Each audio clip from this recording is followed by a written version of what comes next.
Something exciting and kinda unexpected popped out among the rocks of the Ica Valley in Peru.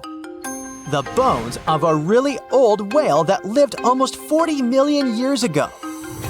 At first, no one was really impressed because the bones they found were big and weirdly shaped, so people just thought they were looking at giant boulders.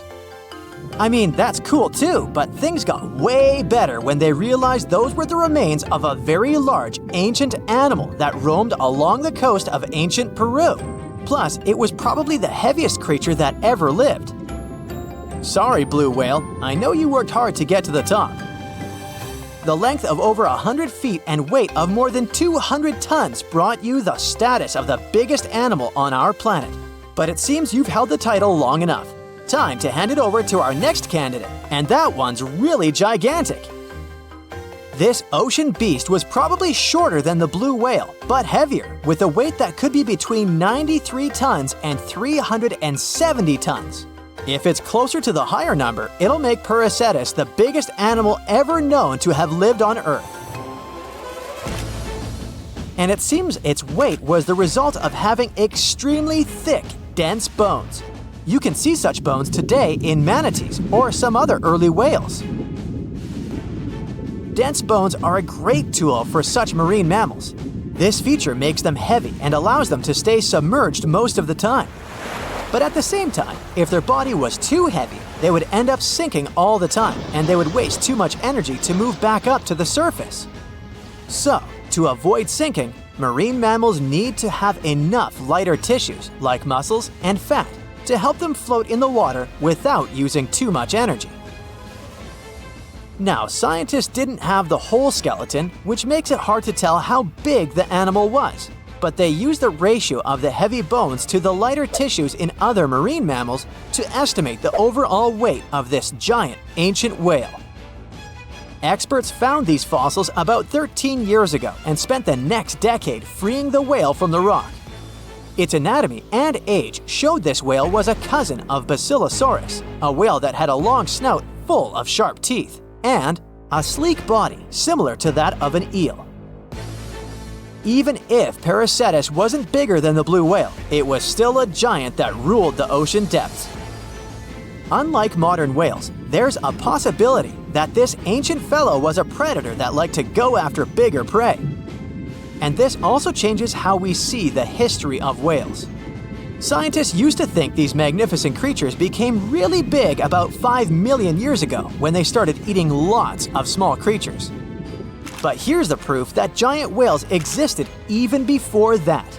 But it's still unclear how this whale managed to find enough food to sustain its enormous body. Plus, it's still hard to tell what exactly this ancient creature had on its menu.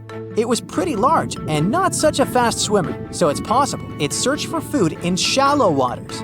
Then it probably ate crustaceans, clams, or some other small animals hiding in the sand. One theory says it was a scavenger, which basically means it munched on remains of everything that would come its way. It's not so unusual to find marine animals in deserts.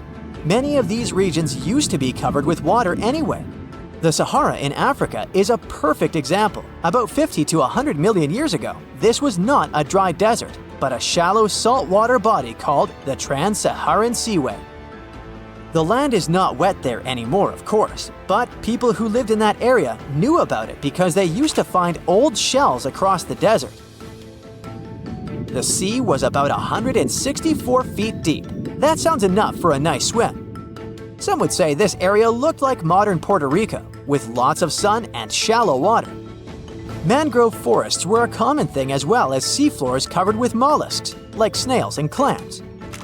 The marine sediment that was left behind after the sea had dried up is full of different fossils. And the animal that lived in that ancient underwater world didn't look friendly. Plus, they were much bigger than their relatives from modern times, so a regular-sized human would end up as a snack, not even a whole meal. Normally, when animals live on small islands, they can become much bigger than their relatives from the mainland.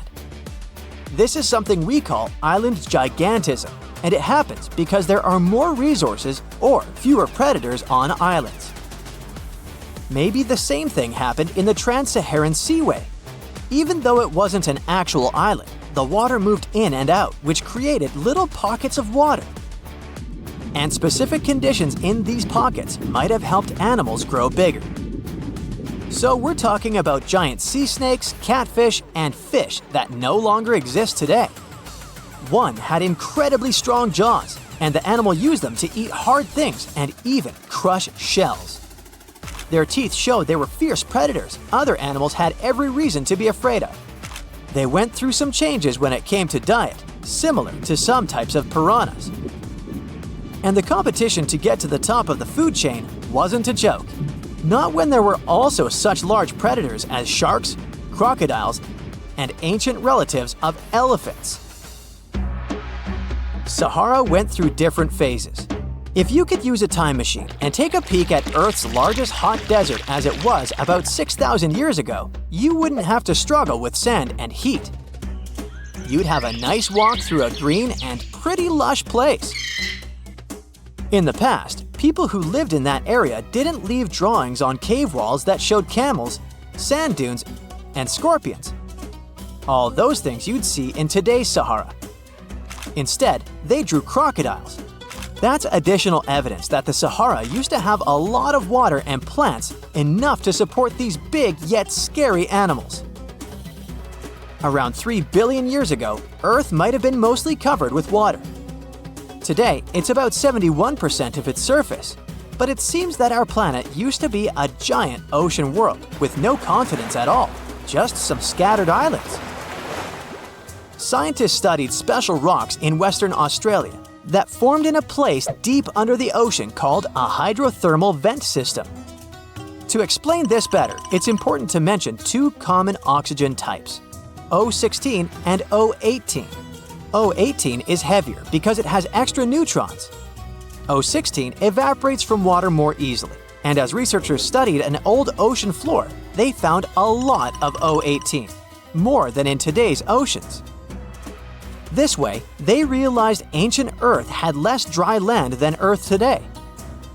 Australia is a good spot to conduct these studies because a long time ago, it also used to be a beautiful place with large animals and lush rainforests.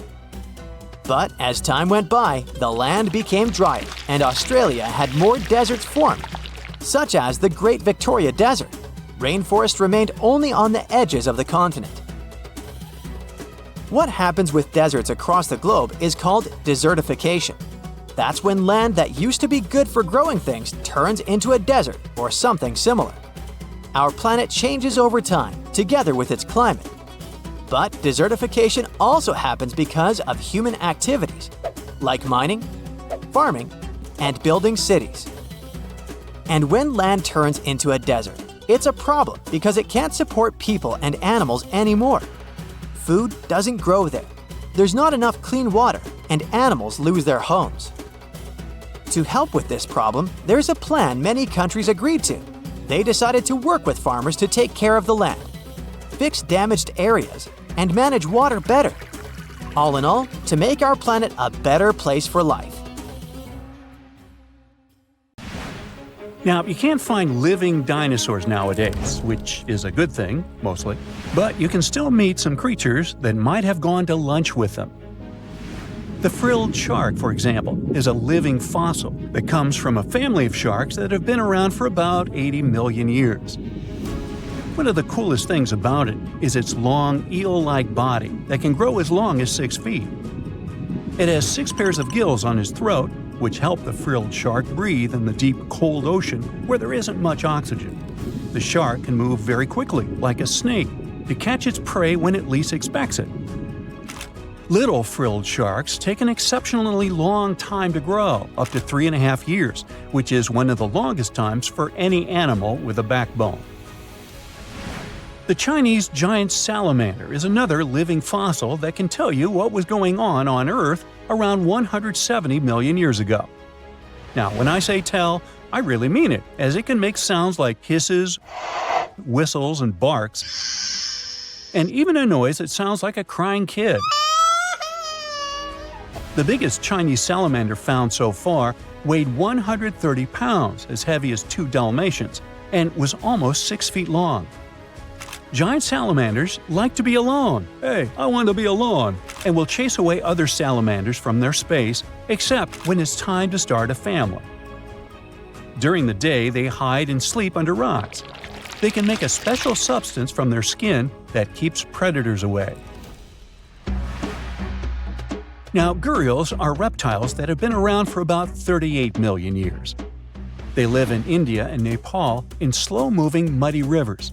Sadly, there are very few gharials left in the wild, less than 100. These creatures can't control their body temperature, so they need to sunbathe to get warm or cool down in the water if they get too hot. Their eyes are close together and face forward, which helps them see in 3 dimensions and judge distances more accurately. Gharials also have a transparent third eyelid that protects their eyes when they're underwater. They have over 100 sharp teeth, but they can't chew their food. Instead, they use their strong jaws to grab prey and then, swallow it whole. The alligator gar is a fish that has a family history of more than 100 million years.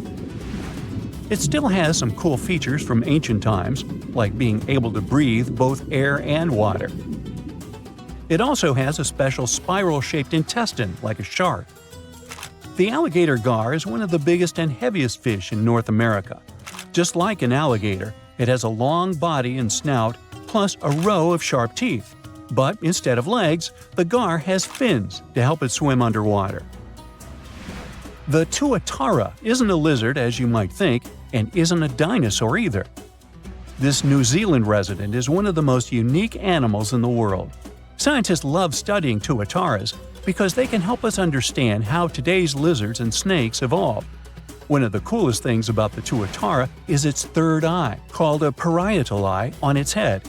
It has its own lens, retina, and a nerve that connects it to the brain. Scientists think it might help the tuatara know when it's light or dark outside and absorb sunlight to make vitamin D or help them keep their body temperature exactly right. Tuataras can live an extraordinarily long time, up to 100 years. Cassowaries are the youngsters on our list, as they've been around for only 60 million years. They have some things in common with dinosaurs, like their 3-toed feet and how they breathe. Cassowaries love to eat fruit, lots and lots of fruit. This love of fruit helps the rainforest because when cassowaries eat the fruit, their bodies don't harm the seeds inside.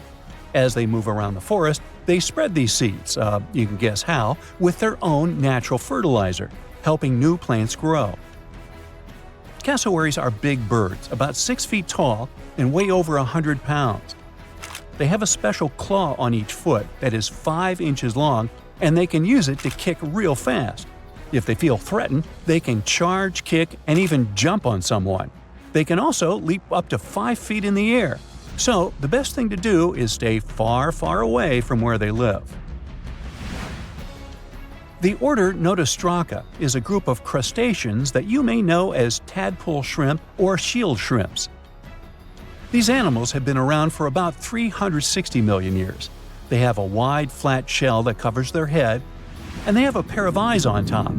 These creatures can be found all over the world in different kinds of water, like freshwater, brackish water, and even salty pools. They can also look different depending on where they live.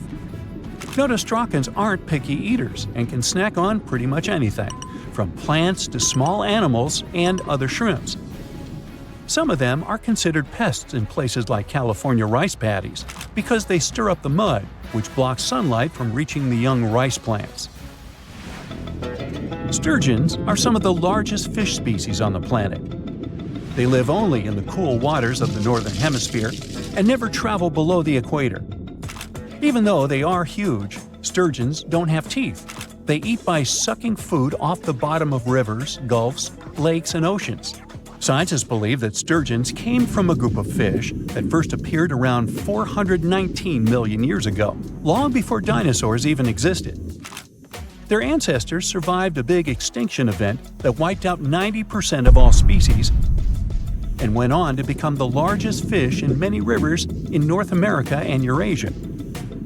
Sturgeons can live up to 100 years old or even older. Female sturgeons can lay up to 3 million eggs at a time. but not all of the eggs eventually turn into real fish. Our next hero, the Pacific lamprey, has successfully lived through at least 4 mass extinctions. Its ancient ancestors evolved over 450 million years ago. These creatures have cartilage instead of bones and a third eye, which is a special light-sensing organ on top of their heads. Instead of a regular jaw, they have a mouth surrounded by teeth. They latch onto prey and sup up body fluids like real underwater vampires. And although he wasn't living underwater, the story goes that King Henry I of England might have lost his life because of a lamprey. The English monarch loved this fish so much that he defied doctors' orders to stop eating its flesh. He got sick every time he'd have it, but the lack of bones and the unusual taste made the royal fall in love with it. As a result, he got some scary symptoms from eating lamprey and eventually passed away. Can you say clueless? The elephant fish, also called the Australian ghost shark, has been on Earth for around 400 million years. Even though they're related to sharks, they aren't actually sharks. Instead of bones, their bodies are made entirely of cartilage. These fish have a special shiny tissue in their eyes that can make their eyes look like they change color from yellow to green. Elephant fish can be pretty tough and will fight back if they feel threatened. They like to be alone and usually don't hang out with other fish. Horseshoe crabs also deserve the title of survival champs, as they've been around even before dinosaurs, since 450 million years ago. 4 species are still roaming the ocean from Maine all the way to Mexico. Horseshoe crabs are more like spiders than ticks than they are like real crabs. They have 9 eyes, plus extra light sensors near their tails so they can see really well. They breathe underwater using flap-like gills near their belly, and sometimes they use these gills to swim upside down. Every spring, when the tide is high, these creatures come up to the beach at night to mate and lay their eggs, and you can see hundreds of thousands of them. Of all the creatures on our home planet, this could be the only animal that could survive harsh conditions on Mars. The tardigrade. These fellas have another name because of their unusual looks: water bears or moss piglets. They live literally everywhere across the globe, from coastal dunes to mountains, from the lush Amazon rainforests to the barren landscapes of Antarctica. Some live on land, but tardigrades are creatures that need water around their bodies to enable gas exchange and generally stay hydrated. That's why they prefer soil, moss, or leaves covered with a layer of water. And since they're aquatic creatures, they usually choose freshwater bodies like lakes, rivers, and ponds. You haven't come across these cool animals before because they're only 0.02 inches long. You can barely perceive them with the unaided eye. But since they're virtually immortal, we can assume they've developed some amazing survival tactics. If we loaded them in a tiny spaceship and sent them to Mars, they'd be a little shocked at first, especially because of the temperature. Sure, they can live through a wide range, even going below minus 458 degrees Fahrenheit and up to 302 degrees Fahrenheit. And Mars might seem like a very hot planet when you see it in pictures, but the temperatures there are actually low, way lower than on Earth.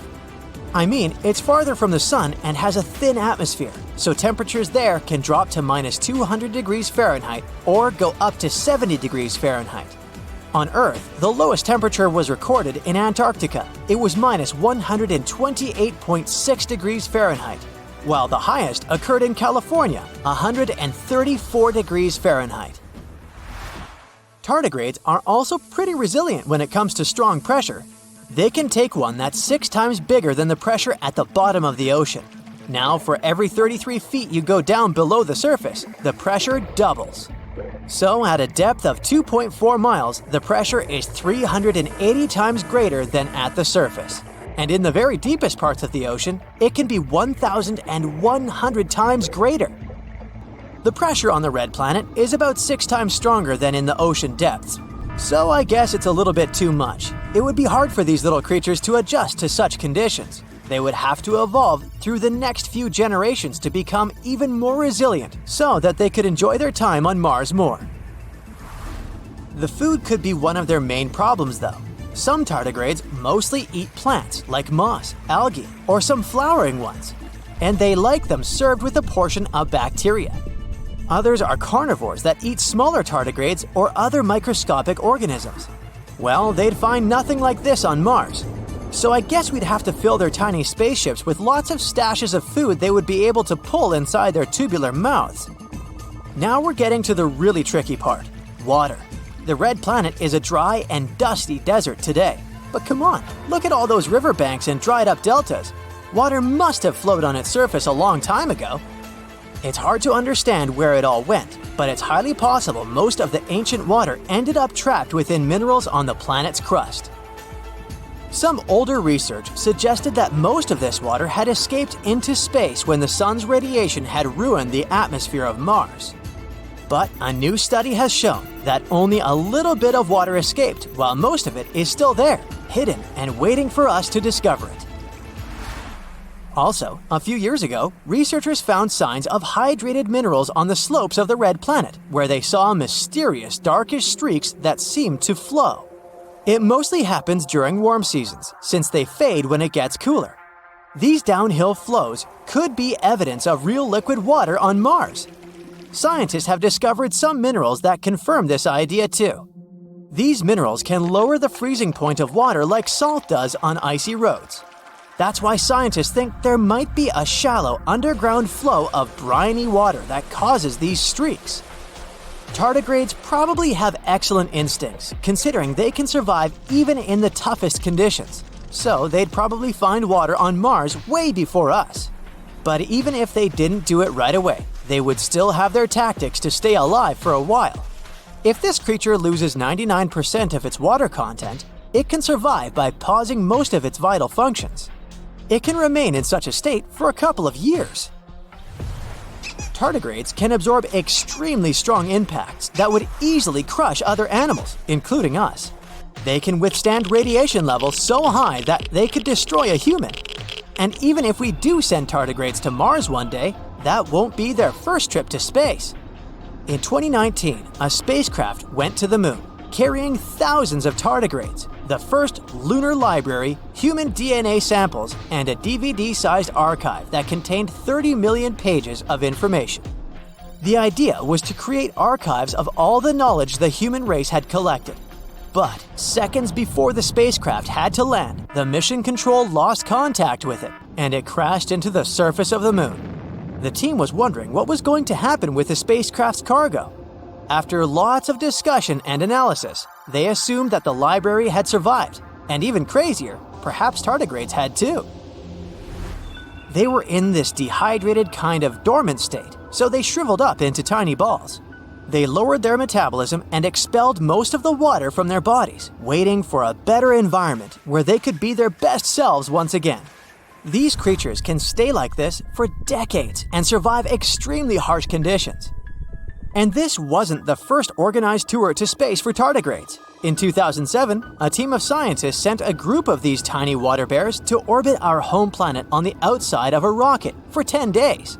They did pretty well, considering that when the rocket got back to Earth, 68% of these creatures were alive. Scientists don't put all their hopes only on these water bears. They keep testing if there are some other life forms that could survive on the red planet.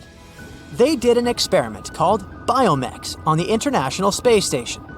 They took tiny organisms such as algae, bacteria, and other similar creatures and kept exposing them to really tough conditions in space for 18 months. This means things like huge changes in temperature, extreme radiation, and vacuum. The amazing part is that many of these tiny life forms survived these harsh conditions and came back to Earth as true space heroes. So they could probably deal with the hardships of living on Mars. Scientists studied archaea as well. Those are tiny ancient microorganisms that have existed in salty seawater on our planet for more than 3.5 billion years. Some of their relatives from the Arctic also survived in space-like conditions.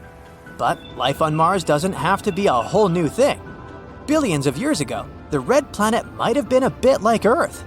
It most likely had water, and that's one of the key ingredients for life. Scientists believe tiny organisms called methanogens might have thrived there. They were hiding beneath the surface to stay safe from harsh radiation. These organisms could have breathed in hydrogen and carbon dioxide, exhaling methane gas. But as they gobbled up hydrogen, which was a powerful greenhouse gas back then, they might have cooled the planet too much. So it's possible these ancient microbes are still somewhere there, trapped in ice deep below the surface. They could be in a sort of deep sleep, waiting for better conditions to wake up, or some new cool friends from Earth. Hold on to your hat, my friend. These internet users came across some hauntingly spooky stuff IRL, but I'm guessing you'll want to stay away even from these pics. Picture this. You're boarded and ready for takeoff in a huge Boeing jet. It's your first time on an airplane. You were scared, but people kept telling you it was safe. You've convinced yourself it would be all right when the pilot comes on the speaker with some disturbing news. Good morning, folks. Our flight has been canceled for safety reasons. It appears that a cloud of bees is hovering close to one of our wings, and we'll have to remove them before takeoff. I have to say, this is a first. I have to say, I'd like to get off, please. Now let's say you always take the long way to work. It's one of your favorite bits of the day because you can enjoy a peaceful walk surrounded by beautiful scenery. You're passing across a muddy pond area, like you normally do, when something strange catches your attention. What on earth could that be, you ask yourself? Apparently, it's a colony of reddish worms, just casually existing. I think my stomach just turned a little. Have you ever backpacked anywhere around the world? If you have, then you were probably worried about one thing and one thing only – bed bugs. Getting into a new hostel, the typical routine is to check your mattresses. The worst thing is to sleep in a bed filled with these little creatures and then have to wash all your clothing the next morning just so you won't pass this around to other establishments.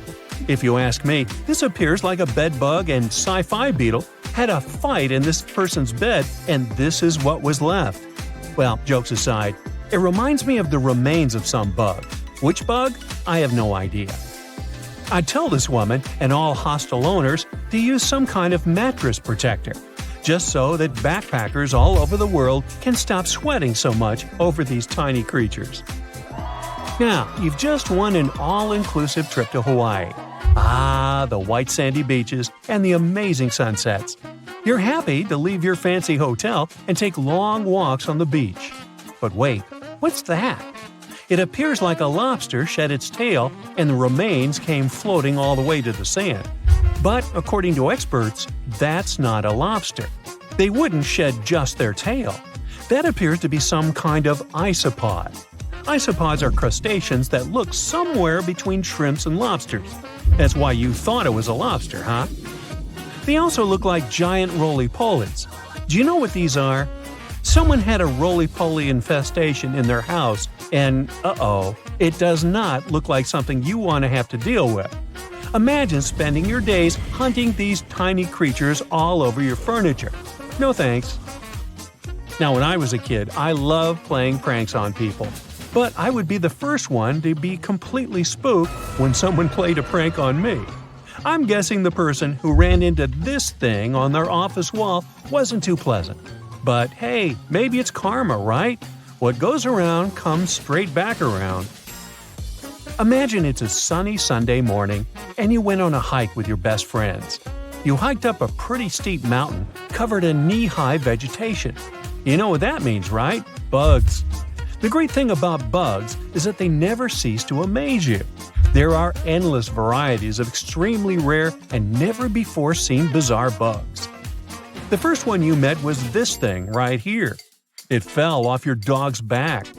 It resembles a jackfruit seed mated with a spider, and this is what came out of that union. Hopefully, it's just a bizarre insect and not threatening in any way. Your sock also picked up a few buddies along the way.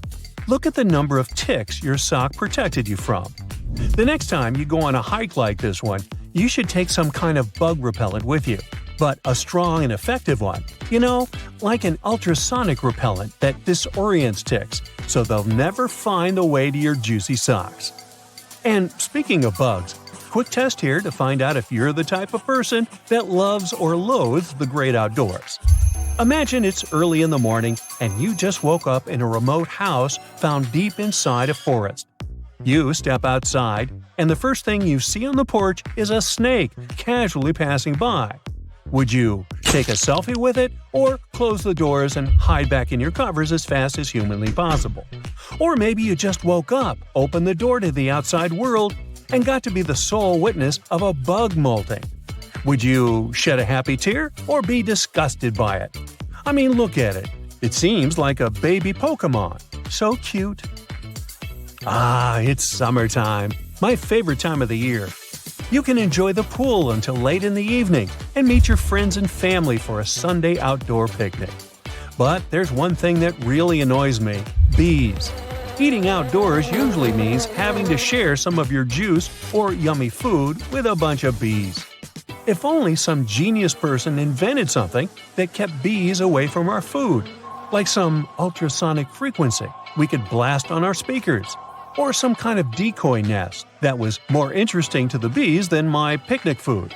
Oh, or maybe this. I guess this will do. Simple but effective. I'll try it out and tell you if it worked out for me. The best thing after a hard day's work is coming home. Except when you're welcomed by this thing.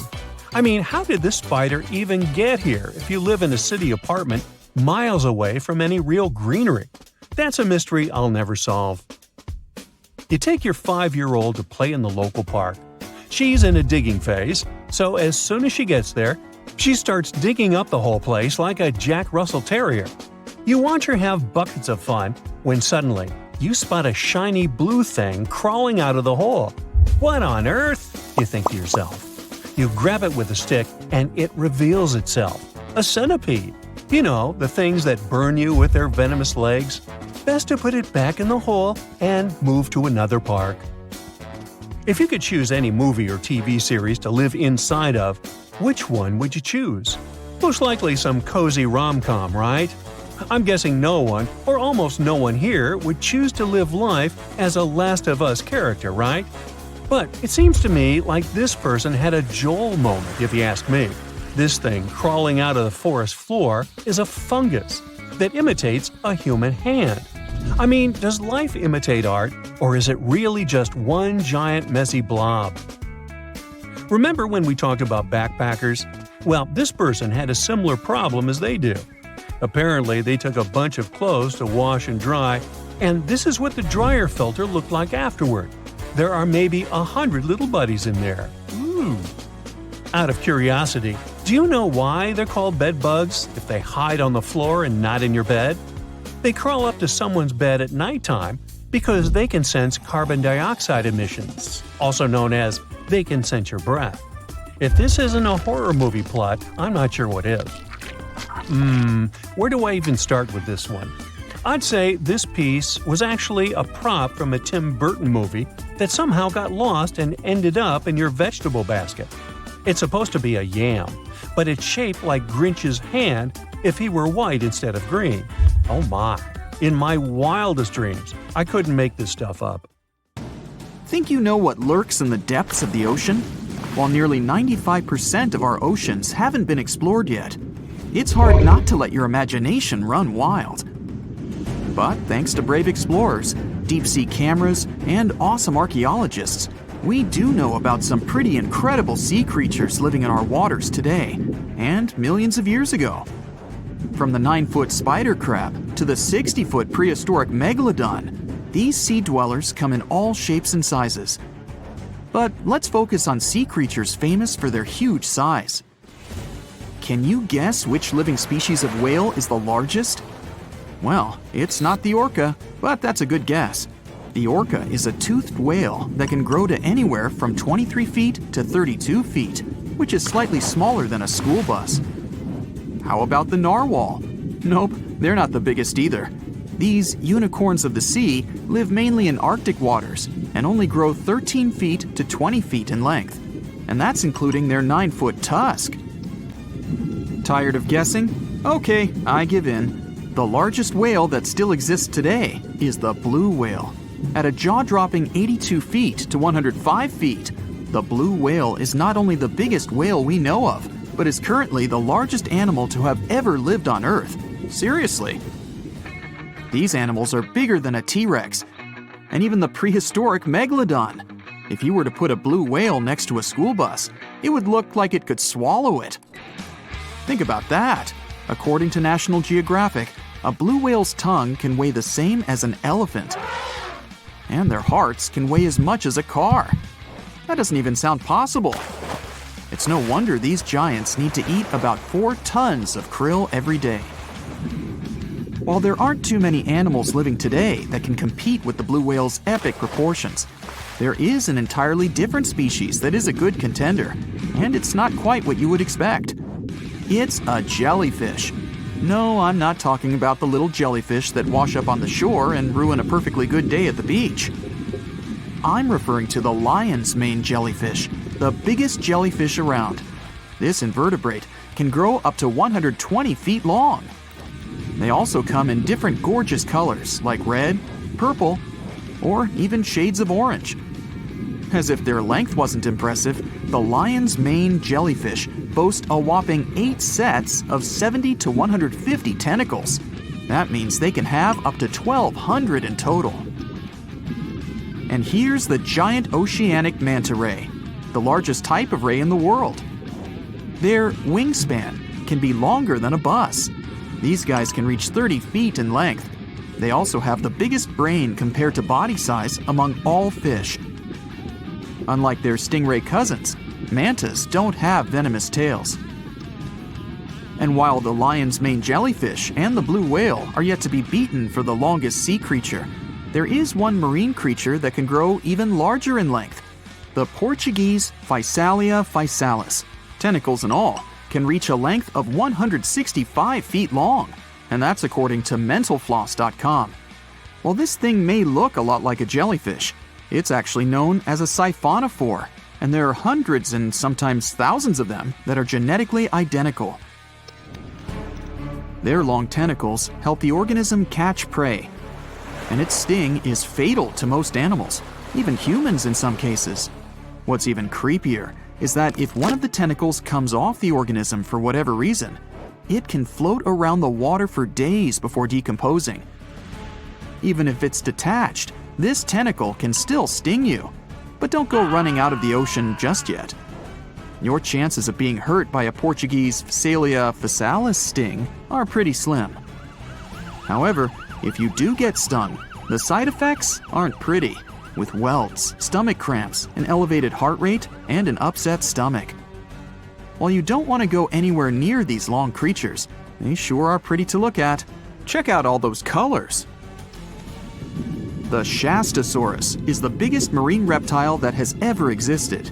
These predators lived during the late Triassic period, about 210 million years ago. These amazing giants could reach lengths of up to 69 feet and weighed more than 75 tons. This made the Shastosaurus as heavy as a blue whale. And if you could stand this creature up vertically, it'd be as tall as a 7-story building. Despite appearances, the Shastosaurus was actually pretty slim for its size. Its ribcage was only 6 feet across. You'd think that this big guy was chowing down on other dinosaurs, but that's not the case at all. This reptile survived on a diet that consisted of small fish and cephalopods, like octopuses and squids. The Albertonectes is a bright representative of the plesiosaur family, meaning that this marine reptile had a small head on an incredibly long neck and large flipper-like limbs that helped it move through the water. These creatures occupied the seas around North America 76 to 70 million years ago. The length of this sea monster could reach 38 feet, with its neck taking up 23 feet of that length. Its neck was a true record breaker. It had a whopping 76 bones in it. No other animal known to humankind has had so many vertebrae in its neck. Scientists aren't sure why they needed such a lengthy neck. They might have used it to collect shellfish off the seabed, or perhaps it helped them capture their main prey, fish and squids. This aquatic reptile also had gastroliths in its stomachs. Some of them were as big as 5.5 inches in diameter. The Tylosaurus belonged to the Mosasaur family. It dominated the shallow seas of North America about 85 to 80 million years ago. This was an enormous predator, with the biggest representatives reaching 45 feet in length. It had a narrow hydrodynamic body with a blunt, powerful head that the animal used to ram and stun its prey. Its body was equipped with agile flippers and a long tail decorated with a maneuverable fin. The Tylosaurus was a carnivore, and its diet included not only fish, turtles, and small sharks, but also other mosasaurs, plesiosaurs, and flightless birds. Meet Ophthalmosaurus. This prehistoric reptile thrived during the late Jurassic period and lived in oceans all over the world. Ophthalmosaurus weighed somewhere around 6,000 pounds and grew to approximately 16 feet long, according to newdinosaurs.com. That's about the same length as the beluga whale that exists today. It's too bad these guys went extinct before we had a chance to see them ourselves, as their cartoonish wide eyes and dolphin-like features are pretty darn cute. Of course, the Ophthalmosaurus evolved over time to become ophthalmologists, or eye doctors that we know today. No, that's just a lie. Just testing you. The Mosasaurus is a truly gigantic predator that dominated the seas all over the world about 66 million years ago. According to fossil evidence, some specimens could be more than 50 feet in length. This fact makes the Mosasaurus the biggest marine carnivore of its time. One of the most terrifying things about this creature was its crocodile-like head, decorated with literally hundreds of razor-sharp teeth, neatly organized in 2 rows on both jaws. The thing is that it was pretty challenging for the Mosasaurus to grab its prey in the water. That's why it had all these teeth, plus something special: pterygoid teeth anchored to the bones on the roof of its mouth. This made hunting and holding onto its prey much easier. The Styxosaurus belonged to the plesiosaur family and lived during the late Cretaceous period, around 85 to 70 million years ago. Upon first glance at this dinosaur, you might mistake it for a sea snake, and it'd be an honest mistake. Styxosauruses were about 35 feet in length, but over 16 feet of that consisted just of their long snake-like neck. They had a comparatively small body and weighed approximately 4 tons. Their mouths were full of razor-sharp cone-shaped teeth that they used to catch fish. They didn't need to chew their prey, thanks to the 200 small stones called gastroliths in their bellies that probably aided in digestion. At the same time, some scientists believe that the Styxosaurus used these stones to sink to the ocean bottom in search of particular types of fish. Looks kinda like Nessie to me. The stonefish. Stonefish aren't going to win any beauty contests, unless the pageant is for best rock lookalike. Their tiny unreflective eyes and rough skin blend in perfectly with their environment. A large head, an even bigger mouth, and a home full of, it's rocks. And just because you're on the beach doesn't mean you're safe. Stonefish can survive for 24 hours out of the water. Stepping on one or even handling one won't be that fun. Their dorsal fin spines have extremely strong venom. It shoots out when they get stepped on, and it can lead to paralysis or even heart failure. You'll need help fast. No wonder they're one of the most dangerous creatures in the water, or anywhere. Be careful when scrambling around rocky areas. They love to play hide and seek. The deep-sea dragonfish. If there were a prize for the most hideous fish in the ocean, the deep-sea dragonfish would win. With slimy, scaleless skin, massive teeth, and a face only a mother could love, this bad boy of the sea is nothing to mess with. It likes to swim between 700 feet and 6,000 feet below the surface of the ocean, where the waters are the darkest and coldest. Along with some other creatures on this list, the deep-sea dragonfish relies on its bioluminescent body parts to catch prey. It also uses its hanging appendage, which boasts a little red light on the end, coming out from its lower jaw. Many fish mistake this little light for prey, luring them right into the jaws of the deep-sea dragonfish. Very clever dragonfish. Very clever indeed. The fangtooth. The Mariana Trench is an underwater trench with a depth of 35,000 feet, nearly 7 miles below the ocean's surface. Let that sink in. While scientists know the Mariana Trench exists, it's one of the least explored places on Earth. It's also the deepest area of Earth's oceans. And although many creatures down there probably haven't even been seen by humans yet, scientists have had the creepy pleasure of getting to know the fangtooth. The fangtooth fish shamelessly lives up to its name. Just look at that thing. The fangtooth is carnivorous and feeds on just about anything it can find that gets caught in its sharp-toothed mouth. These fish rely on their contact chemoreception to find prey. In other words, they can sense chemical residue that comes off of other living organisms in the deep sea. This is because they don't have any light-producing cells on their bodies, unlike many other deep-sea fish. On top of all that, it's pretty dark down there, so whatever crosses their path, they chomp on. While these guys look pretty scary, they're not a threat to humans. They only grow about 7 inches long. Even so, I wouldn't want to run into one of these things during a relaxing swim in the ocean. The Dunkleosteus. Strangely enough, this prehistoric fish, known as the T-Rex of the seas, had no teeth. Those were replaced with bony plates that allowed it to have the strongest bite among other monsters of its size. The goblin shark. If you thought the movies about sharks were scary, this next deep-sea creature will make you swear off going for dips in the ocean forever. However, it lives 3,000 feet underwater, so you'll never likely see it face to face. The goblin shark looks like a cross between a shark and a creature from your worst nightmare. These sharks boast a protruding sword-like snout with a jaw that juts out to match. Unlike other sharks that have more of a gray hue, this creepy thing looks not so pretty and pink. Aside from their scary demeanor, what do scientists really know about the goblin shark? Well, not much, except that they can grow up to 18 feet in length. Looks like there's still a lot to learn about these guys, if you dare to. By the way, did you know that sharks don't sleep? Many species have to keep water moving over their gills to get oxygen, so they can't fall into a deep sleep like we do. That's why they stay half awake during rest. Typically, sharks don't even close their eyes. The cookie cutter shark. This shark is a living horror, with lower teeth being big and sharp, while the upper ones are much smaller.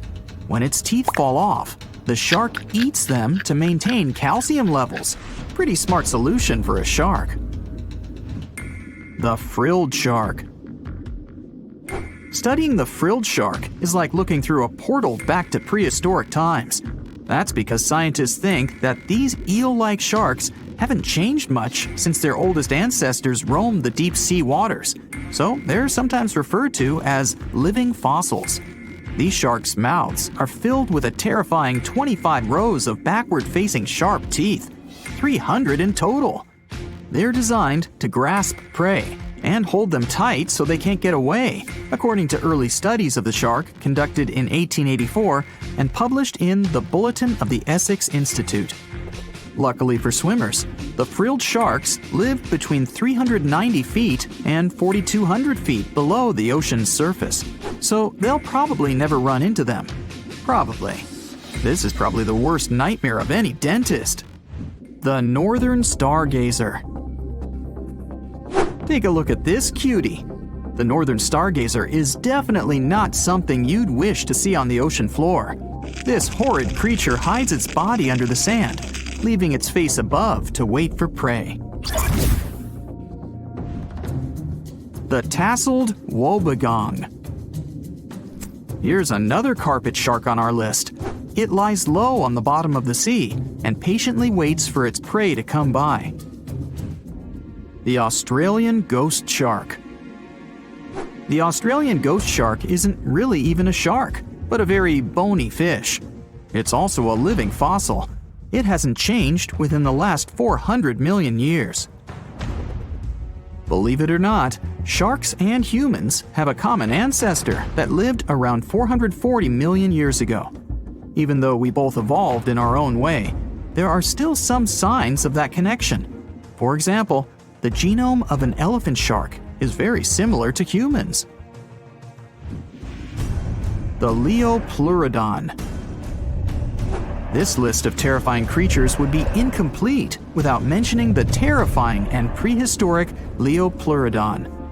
This carnivorous marine reptile existed during the Colovian stage of the Middle Jurassic era and ruled the waters at 9 feet in length.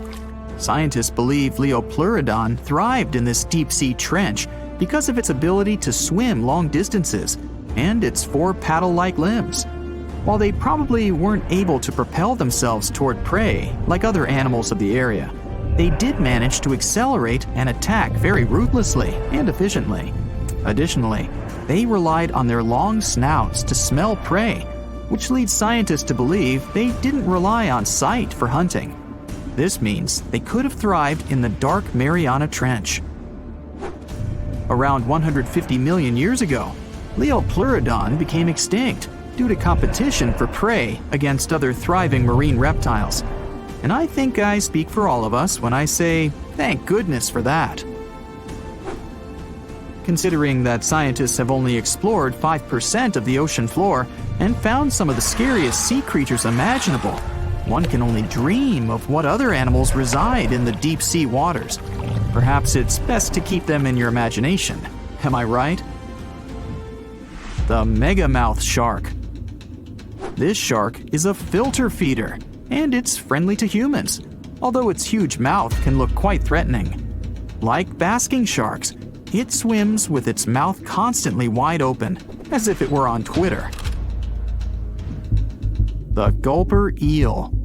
This deep-sea eel has an easily distended belly that allows it to swallow prey twice its size in a single monstrous bite.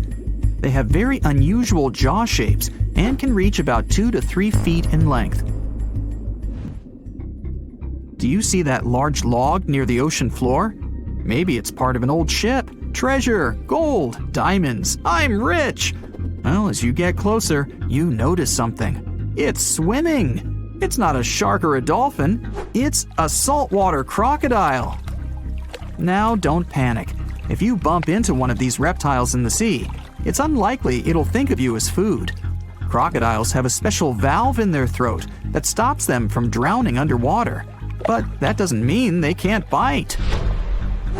Usually, they're heading to a nearby island, and the quickest way there is to body surf. They can't really take the ferry, you know.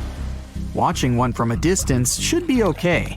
Just don't swim to shore right away. They love to ambush their lunch in shallow water. If there's one time I'd want to see a great white shark, it's when I'm diving with crocodiles. They'll gladly take a crocodile-sized nibble, given the right motivation. In 1952, an Air Force plane called C-124 Globemaster II crashed into a big mountain while flying from Washington to Alaska. Sadly, everyone on board, 52 people in total, didn't make it. The bad weather at the time made it hard to find the crash site, and even later, any attempts to locate it failed. But in 2012, a helicopter crew doing a training mission spotted the pieces of the crashed plane on a glacier called Colony Glacier in Alaska. They started looking for more pieces and confirmed it was indeed the missing plane. Since then, every summer for about a decade, different military groups have been helping in an operation called Colony Glacier. They've managed to identify 40 out of the 52 people whose lives were lost in the crash. The soldiers taking part in this mission take their promise seriously to never leave a fallen comrade behind. They believe it's their duty to bring back those who didn't make it. Another discovery comes from the Alps. In 1991, some hikers exploring the picturesque Alps stumbled upon a human body. It was half frozen in ice at the top of a mountain pass between Italy and Austria. At first, the local police thought it might be a mountaineering accident. But in a few weeks, archaeologists started claiming that this guy might have lived more than 5,000 years ago. They eventually gave the frozen fellow the nickname Ötzi. He was named after the nearby Ötztal Valley. He's become quite famous as the oldest ice mummy on record. Ötzi's frozen state might not be as unique as we thought, and that's where things get really cool. Archaeologists have another theory.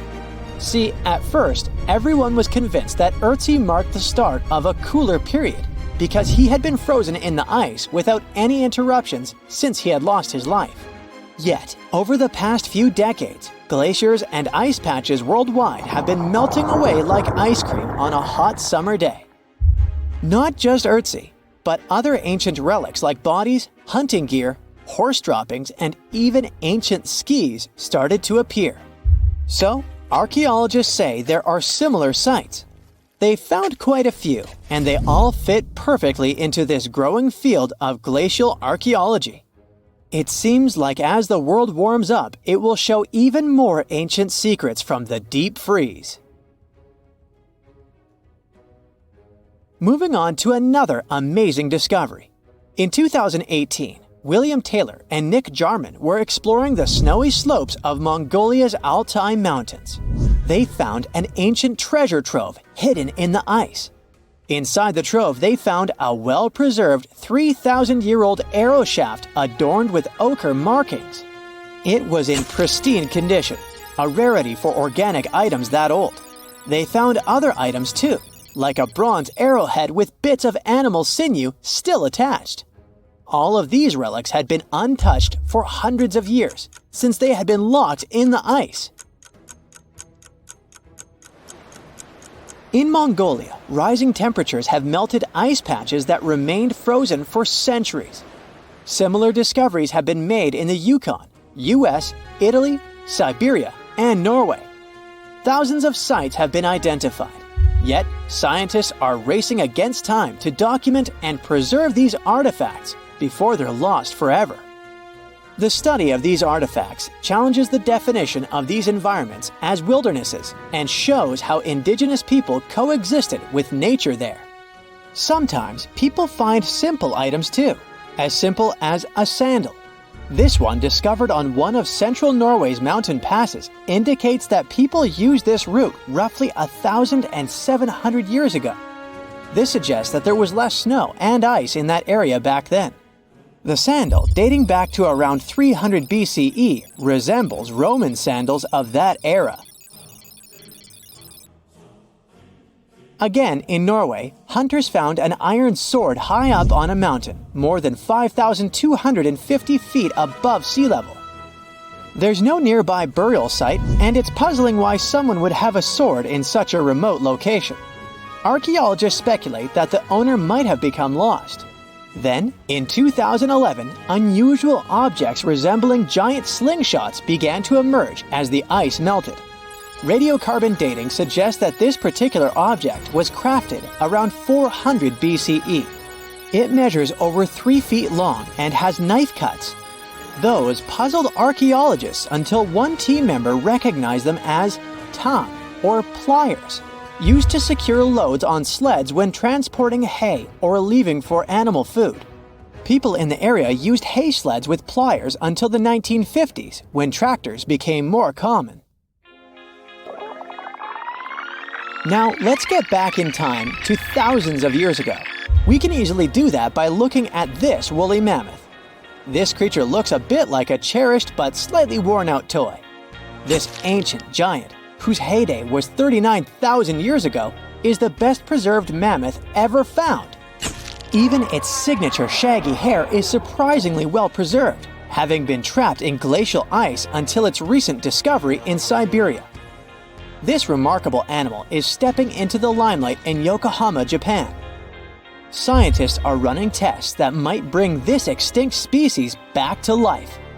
When they stumbled upon this female mammoth, they uncovered a hidden treasure, a sample of her blood preserved beneath the ice. So they believe this ancient blood could hold the key to resurrecting the mammoth. They also found well-preserved muscle tissue. She was between 50 and 60 years old when she met her icy fate. The discovery of mammoth blood has reignited debates about the ethics of bringing back extinct creatures, like in Jurassic Park. Their ambitious plan is to implant an egg into a living elephant for a 22-month pregnancy, hoping that at least one living mammoth cell might survive. Hop on, we're going to the French Alps. We are at a spot not far from where an Air India plane tragically crashed 46 years ago. We're accompanied by a diligent mountain rescuer and his neighbor. They went to this area after a bunch of tourists had noticed a strange-looking thingy on a glacier. It was a bag. The Indian embassy in Paris got wind of it, and it was all set on getting that bag. What makes it kinda cool is that it had diplomatic mail and Ministry of External Affairs written on it. The Air India flight was on its way from Mumbai to New York when it took a nosedive in January 1966. It took 117 people on board down with it. Guess what else was inside the bag besides the soaked diplomatic mail? It had a stack of old Indian newspapers. So, alongside those, they also found bits of the plane's cabin, a lone shoe, and a bunch of cables. Totally unexpected treasures on that mountain. During the summer of 2013, scientists stumbled upon a message left behind by a geologist named Walker, who had placed it there 44 years before. That message sort of served as the man's last testament. He passed away just a month after hiding the bottle in the rocks on the island. The content of the message was quite astounding. In 1959, Walker had measured the distance from those very stones to the glacier's edge, and it clocked in at a mere 167 feet. By 2013, that distance had ballooned to 400 feet. Researchers are convinced that this stark contrast between the two measurements underscores the consequences of ongoing global warming. Imagine the melting ice in Norway's mountains as a time machine revealing a treasure trove. Nearly 800 Viking artifacts tucked away for over 1,000 years have been unearthed. They give us a peek into the bustling trade networks of the Viking era and the critical role of the mountain passes in this ancient commerce. Among the finds are leather shoes, cozy woolen mittens, stylish tunics, feathered arrowheads, horseshoes, walking sticks, and kitchen gadgets from the Viking chef's toolkit. There are even Viking pack horse souvenirs.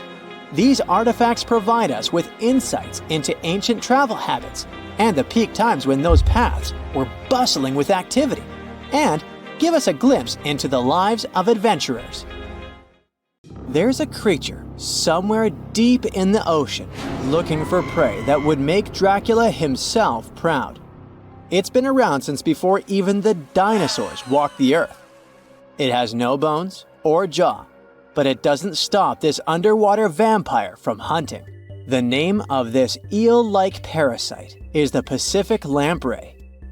The English monarch loved this fish so much that he defied doctors' orders to stop eating lamprey flesh. He got sick every time he'd have the original gooey fish. But the lack of bones and the fact that this lamprey tastes like slow-cooked beefsteak made the royal fall in love with the fish once and for all. The product of this love was a chill in his aged body, some heavy sweating, and some other scary symptoms, which eventually took his life and interrupted his 35-year reign. The lamprey is way better at surviving, as it lived through at least 4 mass extinctions. Its ancient ancestors evolved over 450 million years ago. There are around 40 living species of lampreys still thriving across the world. The Pacific lamprey is just one of them. These creatures have cartilage instead of bones, and a third eye, which is a special light-sensing organ on the top of their heads. Instead of a regular jaw, they have a sucker mouth surrounded by teeth. It's perfect for latching onto prey and sipping up body fluids like underwater vampires. Once they pick a victim, they suction it, making a seal that's almost impossible to break. Scientists believe the Pacific lampreys don't munch on flesh. Female lampreys lay up to 200,000 eggs in nests that stay in fresh water for 3 to 4 weeks. Once the larvae hatch, they burrow into sediment and stay under the sand for up to a decade. When they hit their teenage years, these miniature Draculas re-emerge and migrate from freshwater all the way to the Pacific Ocean. This journey isn't the easiest, and it takes some changes to its appearance and physiology to adapt to a huge change in salinity. After several years, they go back to freshwater to reproduce. Pacific lampreys can use chemical clues released by their larval migrating pals to find their way. They can travel hundreds of miles inland to find the perfect spot for spawning and rearing. It's not always the same place they spawned in. Many species of birds, mammals, and other fish can appreciate the fatty flesh of lamprey. This makes them some of the most valuable players in freshwater and marine ecosystems. Another lamprey type, the sea lamprey, is native to the Atlantic Ocean. It's not that dangerous when it's at home, but once it gets to the Great Lakes, it becomes a real threat to the 4 local native species of lamprey. The sea lamprey is up to 4 times bigger than the lake species. It has unlimited food and spawning grounds, and no natural predators here, so it becomes cocky. It secretes an enzyme that doesn't let the blood clot. Once it attaches to some unsuspecting fish, it spends the next several months feeding off of it. And even if the fish shakes the lamprey off, it doesn't have long to live because the mark the predator leaves behind. Sea lampreys aren't interested in humans, but can accidentally latch onto a swimmer. It won't be fatal, but it's not the most pleasant sensation, and you need to get the spot of the impact disinfected. The Australian box jellyfish looks harmless, but it's considered the most venomous marine animal. Unlike other kinds of jellyfish that float with the current rather than swim, this creature can reach an impressive speed and choose its own direction. It has tentacles covered with tiny darts loaded with poison. People and animals that get unlucky enough to meet with those tentacles face some scary and sometimes even fatal consequences in a matter of minutes. Before you decide to never revisit the ocean, you should know that only a few out of around 50 existing species of box jellyfish have venom that is lethal to humans. There are some not-so-dangerous species living in warm coastal waters worldwide. And the most dangerous ones are in the Indo-Pacific region and northern Australia. A blue-ringed octopus spots a signature psychedelic color and the ability to take away your life. This cute-looking sea monster likes to spend its time in the soft, sandy bottom or shallow tide pools and coral reefs. It normally hides in underwater crevices, among shells or debris. If you disturb it, the octopus will activate its tiny color-changing organs and demonstrate its blue rings as a warning signal. The next step will be releasing a venom 1,000 times more powerful than cyanide. This venom is more toxic than that of land mammals. The octopus normally uses it to hunt crabs, shrimp, and small fish by pecking them with its beak and paralyzing them. There is no known antidote for the venom, so if you ever see this sea creature, the best you can do is to stay away from it. It bites without any pain, so you might notice when it's too late. The good news is that it's not aggressive and won't go after you unless it's cornered.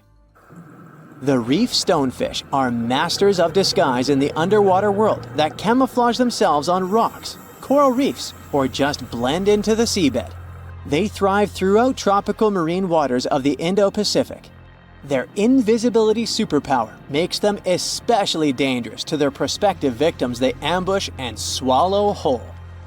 If someone happens to disturb them, their 13 defensive dorsal spines stand on end and deliver a powerful venom punch. They say stonefish stings are extra painful and lead to scary consequences within minutes. They're called the most venomous fish in the world. If you don't do anything about it, the impact can be lethal. If you ever go diving in the Pacific Ocean, be careful not to pick up a cone snail from the seafloor. It has a beautiful shell made of brown, black, or white patterns. Like most other snails, it's slow, but it has a complicated system of seeking out prey. It likes to snack on fish, marine worms, or even other snails. Once a cone snail senses food is near, it activates a sharp proboscis, or a needle-like protrusion from its mouth. The attack is swift and super potent. The victim doesn't even have time to realize what happened to them. Once it's completely incapable of moving, The cone snail swallows it whole. Humans aren't on its menu, but it can still release the venom if someone steps on it or disturbs it. The proboscis can even penetrate gloves. Luckily, only several out of over 700 species of cone snails can take a human's life. But since there's no antivenom, you better not risk it. All 52 known species of sea snakes living mostly in the warm tropical waters of the Indian and Pacific Oceans are venomous. The beaked sea snake even has the title of one of the world's most venomous serpents, but it's one of the few kinds that can pose a real threat to humans. Sea snakes prefer a peaceful coexistence and would rather slither away than engage in any confrontations. If you ever see them in the water, staying calm and moving slowly will save your life. Sea snake bites, although almost painless at the moment, can have varying degrees of impact. Some may only cause mild symptoms, while others can lead to severe outcomes. Most bite reports come from accidental encounters, like someone freeing them from nets or unsuspecting beachgoers stepping on them. Blue dragons rarely grow larger than the size of a grape. They like to swim belly up, so their brightest blues blend in with the ocean waters. And the silver front faces down and camouflages with the darker seabed. Blue dragons feed on another dangerous sea creature and store up their stinging cells. Their venom lives on even after the fish itself is no longer alive. That's why you should be extra careful and never pick up or step on them on the beach. You know how they say it's better to just hand over your wallet if you run into a mugger? Instead of surrendering their wallets, sea cucumbers choose to spit out some of their insides to fend off predators like crabs and fish. It's a natural defense mechanism for them, and they quickly grow those organs back in just a few days, thanks to special cells inside their bodies. It's not the only weird thing sea cucumbers do. They can actually breathe through their rear end. They have this thing called a respiratory tree that connects to their backside and sits right next to their intestines. So when they suck in water from their behind, it goes into that respiratory tree, letting them absorb oxygen directly into their fluids. Plus, sea cucumbers are the janitors of the ocean. They munch on whatever gets stuck in the sand on the ocean floor. Once they've eaten, they manage to clean out the sand, leaving it nice and tidy after they do their business. As for the clean sand, the stunning white sand beaches in Hawaii are actually a product of parrotfish number 2. These fish munch on algae from rocks and dead corals, and while they're chomping away, they also grind up the leftover bits of coral in their bellies.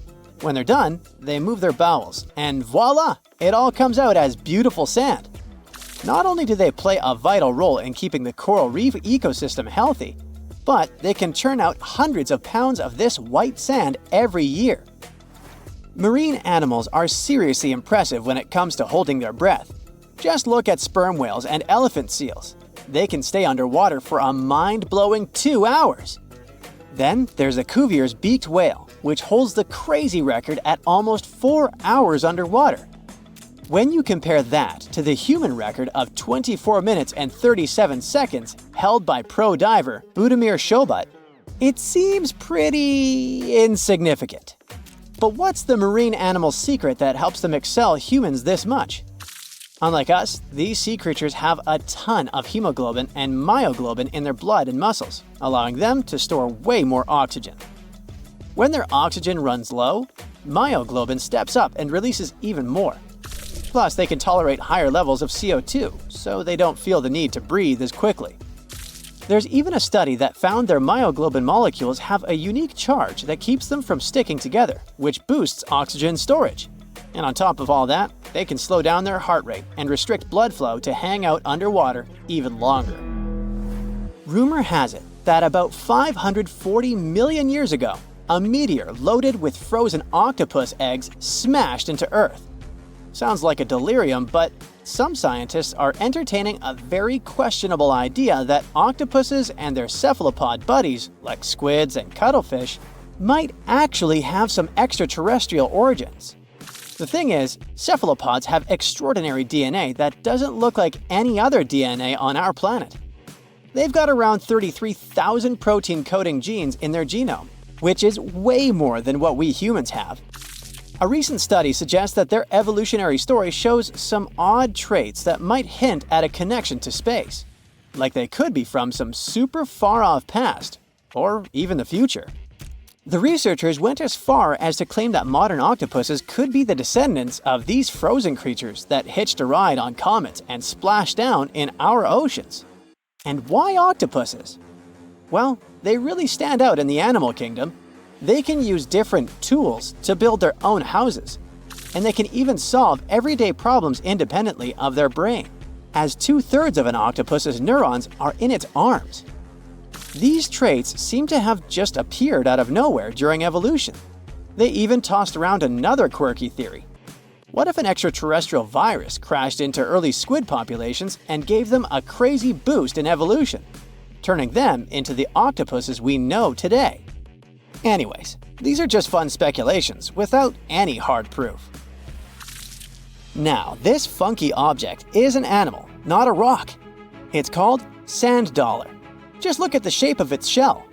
Once sand dollars are exposed to the sun, their shells lose their soft, spiny covering and become bleached white. Back in the day, beachcombers thought these shells looked a lot like big silver coins, kind of like the old Spanish dollar that was about the same size.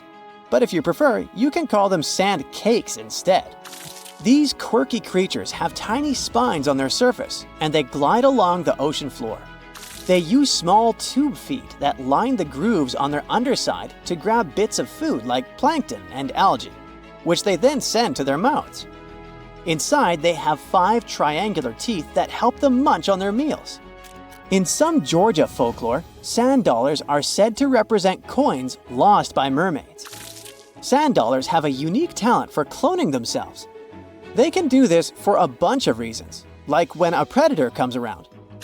Some species of sand dollar larvae can actually split in half as a defense mechanism. It takes about 24 hours for them to clone themselves, and the new larvae end up being about 2/3 smaller than the original, which helps them hide from danger. Wait, is that a giant sea hot dog racing through the ocean? Sorta. Some scientists have joked that sperm whales seriously resemble enormous hot dogs. These massive creatures can take quick naps, standing up for about 10 to 15 minutes. They only sleep about 7% of the time, mostly between 6 p.m. and midnight. Sperm whales also have a cool ability to retract and extend their eyes, thanks to a thick retractor muscle around them, but they can't actually roll their eyes in their sockets. Plus, they have the most asymmetrical skull of any mammal out there. Oh, and let's not forget, they have the largest brain of any living creature, weighing in at over 9 pounds. Unlike us humans, if dolphins went into full-on snooze, they'd stop breathing and could drown. So they figured out a genius solution. They let only one side of their brain sleep at a time. This means one half stays awake to keep them breathing and watching out for any potential threats. When they snooze, they only close one eye. If their right brain is resting, their left eye is shut, and vice versa. This unique sleep style is called unihemispheric sleep, and it lets them recharge without ever fully losing awareness. On top of that, dolphins might be using corals and sponges like their own little pharmacies. Scientists have seen them rubbing their bodies against specific types of coral and sponges, suggesting they might be treating skin issues. They've even spotted dolphins lining up to take turns at these spots, using corals like Gorgonian coral Rumphella aggregata, leather coral, and some sponges. What's really fascinating is that researchers have analyzed these corals and found they contain compounds that could help with dolphin skin conditions, which can sometimes lead to infections and lesions. Now, the big question is figuring out exactly how each type of coral helps dolphins, and if it really boosts their health overall. Sea urchins aren't exactly the Usain Bolts of the ocean. They move slowly by crawling with their tube feet and occasionally give themselves a little push with their spines. These little guys have just 5 teeth, which they use like a beak to scrape algae off rocks, which I'm pretty sure is the ocean's version of an all-you-can-eat buffet. But since all that scraping wears their teeth down, they're in a never-ending dental replacement program. Scallops are the underwater equivalent of the world's most confused security cameras, sporting up to 200 tiny eyes on their shells. These eyes are high-tech. They can even adjust their pupils to light. Instead of working like ours, scallop eyes have a unique setup. Light goes through a pupil, lens, 2 retinas, and then hits a mirror made of guanine crystals that reflects it back. Scientists were puzzled about how they see since their main retina often gets blurry light. But it turns out, scallops can change their pupil size by about 50%. Just don't expect them to do it in a hurry, as it takes a few minutes. Now here's something really neat about orcas. They're expert hunters, and they do it in groups called pods. A pod can consist of up to 40 orcas, forming a very effective hunting team. Interestingly, there are distinct types of pods: resident and transient. Resident pods are more into fish, while transient pods have a taste for marine mammals. But no matter what type of pod they belong to, all orcas have one thing in common: they are master collaborators. They work together using smart hunting techniques that are often compared to the teamwork of wolf packs. Almost 95% of jellyfish's body is made of water. For comparison, the human body is 60% water. It's probably not a surprise since jellyfish don't have a heart, blood, eyes, or brain. The other 5% of their body weight is proteins, muscles, and nerve cells. Jellyfish have been around for more than 500 million years. This makes them older than dinosaurs. These creatures haven't changed much, and today's jellyfish are pretty much like their ancestors. Electric eels have small eyes that are not so effective in environments with no light, so they mostly rely on their electric organs. Those consist of 6,000 cells. Eels use them to stow power, similar to batteries. These creatures use electricity like bats use their radars or dolphins their sonar. An eel can also produce enough electricity to power a panel of light bulbs. There's a small tropical archer fish that can learn to recognize human faces. This fish has an interesting ability to spit small jets of water from its mouth. Researchers showed the fish the image of 2 different faces placed side by side. One was unknown and the other was familiar. The fish was supposed to spit water at the familiar one. The creature took the right guess more than 80% of the time. There's such a thing as a sea unicorn. That's an animal called the narwhal. Its horn is actually a tooth that can grow up to 10 feet long. Manatees, also known as sea cows, are distant relatives of elephants. Their weight can go up to 1,000 pounds. These creatures are vegetarian and need to eat around 10% of their total weight on a daily basis. That's lots of sea salad. In some cases, manatees share space with alligators, but they get along pretty well. You can even find a photo from Florida where an alligator rides a manatee's back. Frogfish have special fins that help these creatures walk along the sand. They're very useful in shallow waters. A ghost pipefish is hard to see, but once you spot it, you're bound to get really surprised. Its head makes up over 40% of its body. Crabs don't feel like wasting time on such formalities as putting foods in their mouth. That's why they taste it with their feet, which is where their taste buds are. Marine iguanas are the only lizards on our planet that like spending time in the ocean, even though they mainly live on land. They're herbivores that feed in shallow waters and swim like snakes. Iguanas use their long claws to hold on to the bottom when they need to graze. Green turtles can cross over 1,400 miles when migrating. They try to find the perfect spot to lay their eggs. Penguins sort of fly when they're underwater, reaching a speed of 25 miles per hour. More than 5 million years ago, I've heard, I wasn't around then, deep-sea worms and humans had a common ancestor. So we still share 70% of our genes with these creatures, and with sea stars, squid, and octopuses. Now, octopuses are in fact incredibly old. The oldest known fossil belongs to an animal that lived almost 300 million years ago. FYI, this is before our dinosaur buddies roamed the Earth. Wait, there's more! Octopus arms have a mind of their own. That's because 2/3 of their neurons lie in their arms, not in their heads. This means that their arms can problem solve how to open a shellfish, while their owner is worried about other stuff entirely. Talk about ninja-level multitasking. Oh, and like other animals, such as chimpanzees and dolphins, octopuses have proven to be good at maneuvering tools, like picking up old shells and using them as a temporary home.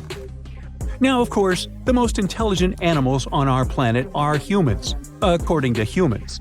But we don't seem to give pigs enough credit.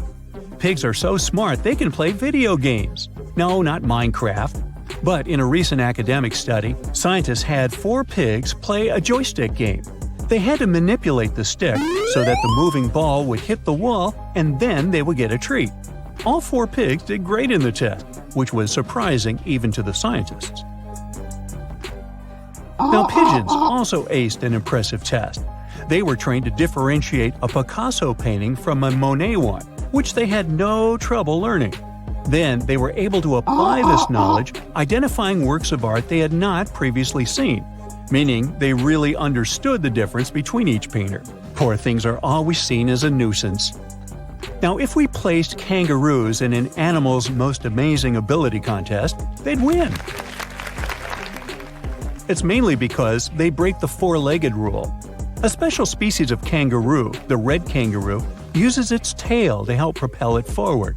Now, visually, it has 4 limbs, but in practice, it uses 5.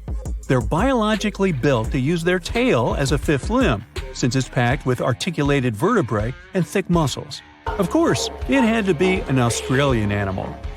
Deep within the Sahara Desert, you'll find a little creature known as the fennec fox. This huge-eared animal adapted perfectly to survive in its hostile environment. The huge ears help them to dissipate the unbearable heat of the desert, as well as help them to hunt for underground prey. Now meet this guy. Unlike what its name might suggest, the red panda is closer to a raccoon than it is to a giant panda. You'll find a lot of these cat-sized creatures in the Himalayan region, hopping from tree to tree and bundled together trying to keep warm in the harsh weather. They're gentle and friendly like their big panda cousins, and occasionally enjoy eating some bamboo sticks. And then there are bees. Compared to humans, bees' brains are the size of pinheads, yet they are capable of astounding things. Let's say a bee is running low on energy after a long search flight. This bee desperately needs a drop of honey in order to continue flying, but smartly enough, she doesn't need to go back to the hive to recharge. She can ask a fellow beehive mate for a drop of honey directly from this other bee's stomach and continue flying. This type of decentralized system allows them to build highly effective societies, one that bees don't need to push through the queues in front of the honey cells, for example. Every year in the winter, great white sharks that live along the California coastline disappear. It feels as if they take a vacation for 30 to 40 days. The animals go to a point halfway between Hawaii and Mexico. They might do it to get some food, relax, or hang out with their buddies from other areas. The spot is now called the Whale Shark Cafe. Some types of sharks, like makos, whale sharks, or white sharks, breathe in a very specific way. It requires them to swim all the time. They also need to move quickly and with their mouth open. This way, the oxygen can enter and reach their gills. Sea sponges are some of the most primitive animals. They're immobile, don't have a mouth, eyes, bones, brain, heart, lungs, or any other organ whatsoever, and still, they're alive. There's such a thing as a sea unicorn.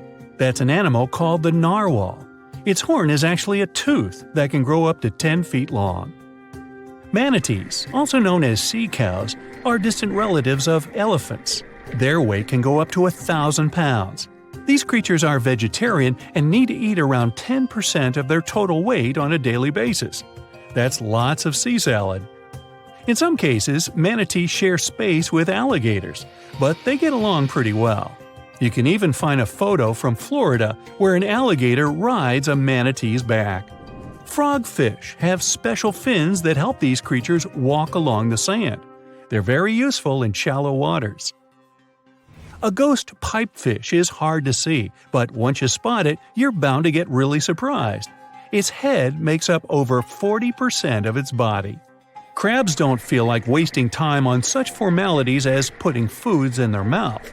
That's why they taste it with their feet, which is where their taste buds are. Marine iguanas are the only lizards on our planet that like spending time in the ocean, even though they mainly live on land. They're herbivores that feed in shallow waters and swim like snakes. There's something known as the orange cat behavior, and apparently it's not just a meme. So far, scientists have been able to understand that coat color is connected to a feline's gender. And since orange is an X chromosome, orange cats are usually males, like Garfield. The so-called orange cat behavior describes ginger cats as agents of chaos. Again, pretty much like Garfield. However, there haven't been any conclusive studies on whether coat color and cat behavior are truly linked. In terms of vision, mantis shrimps probably have the most psychedelic vision out of all animals. These funny-looking creatures have a whopping 16 varieties of photoreceptors, with 5 of them reserved for the ultraviolet or UV spectrum. Ultraviolet rays are really short wavelengths, which are invisible to humans. The thing science still doesn't understand is how exactly these mantis shrimp view the world around them.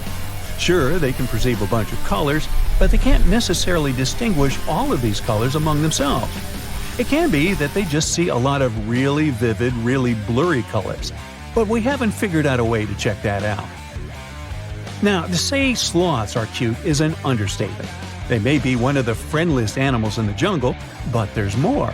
If you look closely at their fur coat, you'll notice hints of green.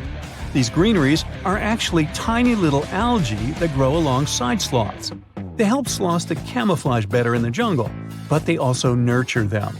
The little cracks inside a sloth's fur create the perfect environment for algae reproduction, and scientists have found species of algae that don't exist anywhere else in the world. They do get by with a little help from their friends. Deep within the Sahara Desert, you'll find a little creature known as the fennec fox. This huge-eared animal adapted perfectly to survive in its hostile environment. The huge ears help them to dissipate the unbearable heat of the desert, as well as help them to hunt for underground prey. Hey now, get ready to dive into the Sea of Mysteries, also known as the Black Sea. It is the largest inland body of water in the world, bigger than the entire state of California. It has dozens of lost ships and some secret underwater tunnels. And some people believe it's an ancient quarry that was mined out in 6 stages. The Black Sea has distinct vertical layers that don't mix, with higher and lower salinity. The salty water comes from the Mediterranean, and fresh water comes from rivers. 10 of the largest rivers in Europe flow into the Black Sea. It receives more fresh water from the rivers and rainfall than it loses from evaporation. The extra water flows through the Bosphorus into the Marmara Sea. There are 2 flows going through the straits. The upper flow leaves the Black Sea and takes surface water out of it. The bottom flow carries salt water from the Mediterranean to the Black Sea.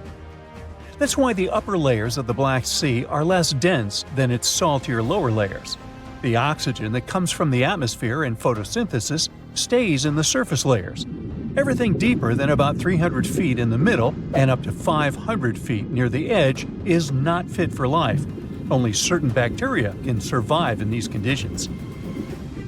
Although there's no air deep down in the Black Sea, the upper layer is home to around 750 species of phytoplankton.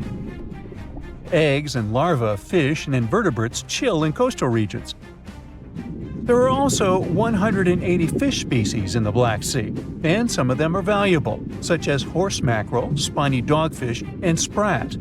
The water level in the Black Sea is always the same because there are no high or low tides, so the sea is always calm, quiet, and serene on the surface. But it has one surprise feature, an underwater river. It's a current of salty water flowing through the Bosphorus Strait and along the seabed. This amazing discovery was made by scientists from the University of Leeds and was announced in 2010. It's the first undersea river of its kind ever found. The river forms because salty water from the Mediterranean Sea spills through the Bosphorus Strait into the Black Sea, where the water is much less salty. The no-air zone of the sea is an ideal conservation chamber for what's hiding on its bottom. The Black Sea is like a treasure trove for shipwrecks, and we discovered it by accident. Some maritime archaeologists were studying sea levels to see how quickly the water levels rose after the last ice age, and they ran across over 40 previously unknown shipwrecks as a complete bonus. Researchers used 2 remotely operated vehicles to explore the seafloor and the wrecks. Thanks to it, we have a video and detailed 3D images of the ships that were stitched together from thousands of high-resolution photos. According to the New York Times, some of the standout discoveries among the 44 ships found include a medieval training vessel from the 13th or 14th century. Expedition members nicknamed another ship from the Ottoman Empire the Flower of the Black Sea for its beautiful petal carvings. The team also noticed unusual details on other ships, like coiled ropes, chisel marks, rudders, and other carvings. So far, they haven't announced any plans to excavate the shipwrecks, but the ships might be filled with historical treasures like books, parchments, and documents. It's worth a try to rescue them. The most extraordinary discovery in the Black Sea is what archaeologists believe to be the world's oldest intact shipwreck. It has been lying undisturbed for over 2,400 years. This ancient Greek vessel, 75 feet long, was found with its mast, rudders, and rowing benches all still in place, over a mile beneath the surface. Researchers believe the ship was a trading vessel, like those depicted on ancient Greek pottery, such as the Siren vase in the British Museum. This vase, or vase, dating from the same period, shows a vessel carrying Odysseus past the Sirens. The team took a small piece for carbon dating, and the results confirmed it as the oldest intact shipwreck known to humankind. The fact that it's so elaborate and well preserved deserves a standing ovation for shipbuilders of the ancient world. Without microbes, worms, or other creatures to eat away the wrecks, it's no wonder the ships are in almost perfect condition. If the Titanic had sunk in these waters, we would have found it in a much better state now, not being eaten by nasty underwater microorganisms. Now, there's an interesting theory called the Black Sea Deluge hypothesis, which suggests a huge flood happened around 7,500 years ago. 2 geologists in the 1990s suggested that at the end of the last ice age, when the Earth's climate was heating up, ice sheets were melting and sea levels were rising. The Black Sea was a much smaller freshwater lake. It was separated from the Mediterranean Sea by a natural dam at the Bosphorus Strait. As global sea levels rose, the Mediterranean overflowed into the Black Sea basin. They suggest the sea level rose by 6 inches every day, flooded coastal settlements, and changed the environment for good. Samples from the Black Sea floor show a sudden shift from freshwater to marine species around that time, which means there was a rapid influx of salt water. Underwater surveys have also found what look like the old shorelines and human-made structures. So, people were living in areas now submerged by the Black Sea. Plus, the timing of this flood matches up with known patterns of human migration into Europe, Asia, and Africa. They also say this flood could be the terrible flood from the story of Noah's Ark. Critics of the deluge theory say the evidence isn't as straightforward as it seems. Some think the transition from freshwater to saltwater in the Black Sea was more gradual than one sudden flood. They're also debating if people left the settlements before they went underwater or as a result. An old chronicle that's been around for about a century says there were 2 underground tunnels starting in what is now Romania and Bulgaria and stretching all the way under the Black Sea to Turkey. Back in the day, peasants used these tunnels to move their flocks of sheep to the Ottoman Empire and countries on the Asia Minor Peninsula. Who built these tunnels and why they run under the sea is a complete mystery. At some point, the entrances to these tunnels were sealed off for national security and were under tight guard. The security forces knew all about these massive tunnels and kept them off limits. In the 1980s, a group of people working on the Danube-Black Sea Canal accidentally found another entrance to these mysterious tunnels. This one was in a cemetery in a town of Romania. Canal workers used it to regularly cross over into Bulgaria. One more cool thing about these 2 tunnels is that some people think they were built thousands of years ago. If you ever try to dig a tunnel under the sea, you'll know how tricky it is even now with all the tech we have. So if the tunnels are really that old, whoever built them was super advanced for their time. Now, there's an urban legend that says that the Black Sea has its own version of the Bermuda Triangle.